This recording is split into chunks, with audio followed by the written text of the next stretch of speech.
బంగాళాఖాతంలో అల్పపీడనం ఏర్పడనుంది. దీని ప్రభావంతో తెలుగు రాష్ట్రాల్లో భారీ వర్షాలు కురుస్తాయని వాతావరణ శాఖ తెలియజేసింది. ఇవాళ కోస్తా రాయలసీమలో అనేక చోట్ల వర్షాలు, అక్కడక్కడ భారీ వర్షాలు కురుస్తాయి అంది. 15వ తేదీ వరకు కోస్తాలో మత్స్యకారులు చేపల వేటకు వెళ్లరాదు అని హెచ్చరించారు. ఇక ఇవాళ ఏపీలోని పలు జిల్లాల్లో పిడుగులతో కూడిన వర్షాలు కురిసే అవకాశం ఉంది అని ప్రజలు అప్రమత్తంగా ఉండాలి అని విపత్తుల నిర్వహణ సంస్థ హెచ్చరించింది.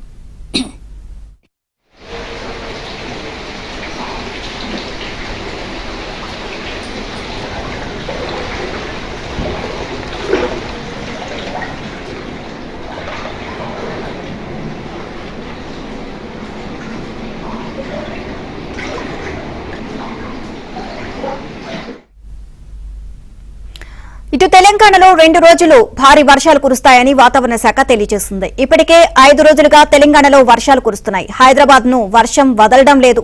4-5 రోజులుగా కురుస్తున్న భారీ వర్షానికి పలు చోట్ల వరద నీరు రోడ్లపై నిలిచిపోయింది. దీంతో వాహనదారులు తీవ్ర ఇబ్బందులు పడుతున్నారు. భారీ వర్షాలు, వరదల నేపథ్యంలో ప్రజలు అప్రమత్తంగా ఉండాలని హైడ్రా హెచ్చరించింది. అత్యవసరమైతే కానీ బయటకు రాకూడదు అని సూచించింది. ఇవాళ రేపు కూడా హైదరాబాద్ లో భారీ వర్షాలు కురుస్తాయని వాతావరణ శాఖ తెలియజేసింది. దీంతో ప్రభుత్వం అప్రమత్తమైంది.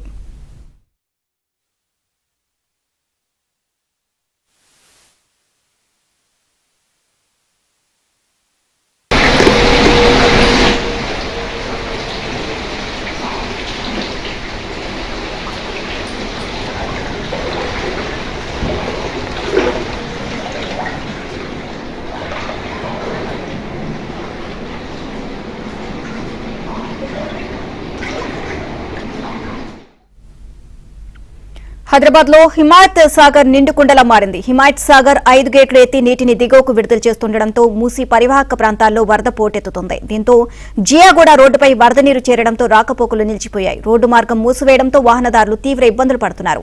దీనిపై మరింత సమాచారాన్ని మా ప్రతినిధి నుమాన్ అందిస్తారు. హిమాయత్ సాగర్ గేట్లు ఎత్తడంతో ఇటు మూసీ పరివాహక ప్రాంతాల్లో ఏరియాలన్నీ కూడా నీట మురుగుతున్నటువంటి పరిస్థితి. ముఖ్యంగా ఇటు జియాగూడ 100 ఫీట్ రోడ్ అయితే నీట మురిగినటువంటి పరిస్థితి ఉందని చెప్పొచ్చు. ఈ నేపథ్యంలో జియాగూడ నుంచి పురాణాపూల్కు వెళ్లేటటువంటి ప్రధానమైనటువంటి రోడ్డు మార్గంలో దాదాపు మోకాళ్ల లోతుకు పైగా వర్షం నీరంతా కూడా నిలిచిపోవడంతో వాహనాల రాకపోకలకు తీవ్ర అంతరాయం ఏర్పడుతున్నటువంటి పరిస్థితి. ఇప్పటికే ఇటు హిమాయత్ సాగర్ కి సంబంధించినటువంటి 5 గేట్లు ఎత్తడం, మరోవైపు ఎడతెరిపి లేకుండా భారీ వర్షం కురుస్తుండటంతో 100 ఫీట్ రోడ్డు నిత్యం వేలాది వాహనాల రాకపోకలతో రద్దీగా ఉండేటటువంటి జియాగూడ 100 ఫీట్ రోడ్ లో ప్రస్తుతం మనం ఉన్నాము. చూడొచ్చు మొత్తం ఏ విధంగా నీట మునిగింది అనేది కూడా మనకి ఇక్కడ చూస్తే అర్థమవుతుంది. దాదాపు 4-5 ఫీట్ల మేర వర్షం నీరంతా కూడా రోడ్డు మీద చేరినటువంటి సిచ్యువేషన్. ఈ నేపథ్యంలో ఇటు జియాగూడ నుంచి ఏదైతే ఇటు పురాణాపూల్, నయాపూల్, హైకోర్టుకు వెళ్ళేటటువంటి ప్రధానమైనటువంటి మార్గం, సో ఈ మార్గం అంతా కూడా ఎక్కడికక్కడ నీట మునిగింది. ఒక మార్గంలో అయితే వన్ సైడ్ అంటే రైట్ సైడ్ అంతా కూడా రోడ్డు ఇప్పటికే క్లోజ్ చేశారు. కేవలం లెఫ్ట్ సైడ్ లో మాత్రమే వాహనాలు అనుమతిస్తున్నారు. సో మరికొంత వాటర్ లెవెల్ పెరిగితే మాత్రం ఈ రోడ్డు మార్గాన్ని పూర్తిగా నిలిపివేయడానికి ఇప్పటికే ఇటు ట్రాఫిక్ పోలీసులు కూడా బ్యారికేడ్లను ఏర్పాటు చేస్తున్నటువంటి పరిస్థితి మనం చూడొచ్చు. చాలా వెహికల్స్ కూడా వాటర్లో నిలిచిపోవడంతో ఇటు వాహనదారులు కూడా తీవ్ర ఇబ్బందులు పడుతున్నారు.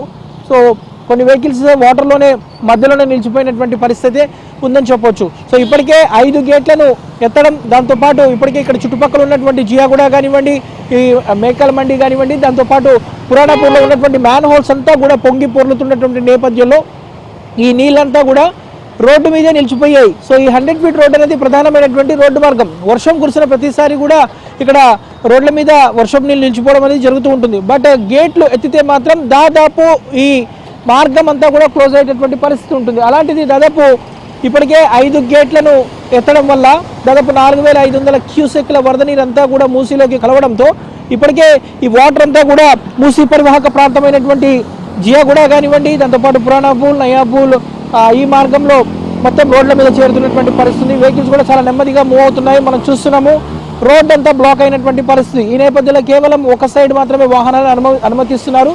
సో కాసేపట్లో ఈ మరోవైపు కూడా రోడ్డు మార్గాన్ని పూర్తిగా నిలిపివేసేటటువంటి అవకాశం అయితే కనిపిస్తుందని చెప్పొచ్చు. సో ఇప్పటికే ఈ 100 ఫీట్ రోడ్ కానివ్వండి, పురాణాపూల్, నయాపూల్, దాంతోపాటు ఇటు హైకోర్టు ఏరియా కానివ్వండి, దాంతోపాటు కార్బాన్ ఏరియా కానివ్వండి, చుట్టుపక్కల ప్రాంతాల్లో ఉన్నటువంటి ప్రజలు కూడా ఎప్పుడు అలర్ట్ చేస్తున్నటువంటి పరిస్థితి మనం చూస్తున్నాం. భారీ వాహనాలు సైతం కూడా నీటిలోనే ఏ విధంగా నిలిచిపోయినది, లారీలు కానివ్వండి, దాంతోపాటు ఏదైతే మిగిలిన వాహనాలు, ట్రక్కులు అవన్నీ కూడా నిత్యం వెళ్ళేటటువంటిదో మార్గం. సో ఈ మార్గంలో మొత్తం రోడ్డు మీద ఎక్కడికక్కడ కూడా వర్షం నీరు నిలిచిపోవడం దాదాపు అంటే ఓవైపు మూసి వరద ప్రవాహం, మరోవైపు ఈ మ్యాన్ హోల్స్ అన్ని కూడా పొంగిపోతున్నటువంటి నేపథ్యంలో దాదాపు 4-5 ఫీట్ల మేర జియాగూడ 100 ఫీట్ రోడ్డు మీద వర్షం నీరు నిలిచిపోవడంతో ప్రస్తుతం అయితే వాహనాల రాకపోకలకు తీవ్ర ఇబ్బందులు ఎదురవుతున్నటువంటి పరిస్థితి ఉందని చెప్పొచ్చు.